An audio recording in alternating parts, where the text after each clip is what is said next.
நடவடிக்கைகளை துறையின் தலைமை அலுவலர்கள் சொல்லும் நடவடிக்கைகளை நீங்கள் கூர்ந்து நோக்கி அதை செய்ய வேண்டும் என்று கேட்டுக் கொள்ளுகின்றேன். மாண்புமிகு தமிழ்நாட்டின் முதலமைச்சருடைய வழிகாட்டுதலோடு முத்தமிழறிஞர் கலைஞர்களால் கொண்டு வரப்பட்ட மிக சிறப்பான திட்டம் ஒன்றுதான் முத்துலட்சுமி ரெட்டி மகப்பேறு உதவி திட்டம்.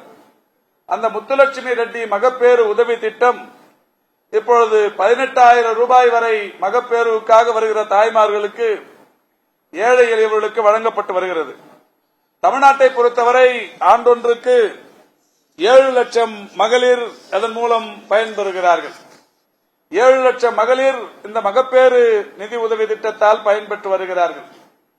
இந்த அக்டோபர் வரை, இந்த ஆண்டு இதுவரை பயன்பெற்றிருப்பவர்கள், இந்த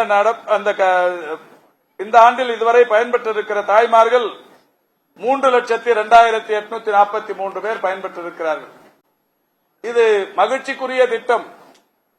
இது 4-5 முறை தவணைகளாக வழங்கப்பட்டுக் கொண்டிருந்த அந்த நிதி விரைந்து அந்த மகளிருக்கு பயன்பெற வேண்டும் என்கின்ற வகையில் மாண்புமிகு தமிழ்நாட்டின் முதலமைச்சருடைய வழிகாட்டுதலோடு 3,000, 2,000 என்று தந்து கொண்டிருந்ததை 6,000, 6,000 என்று 2 முறையும், 2,000 என்கின்ற வகையிலான ஒரு முறையும், 3 முறைகளில் 14,000 ரூபாய் வரை தரப்படுகிறது.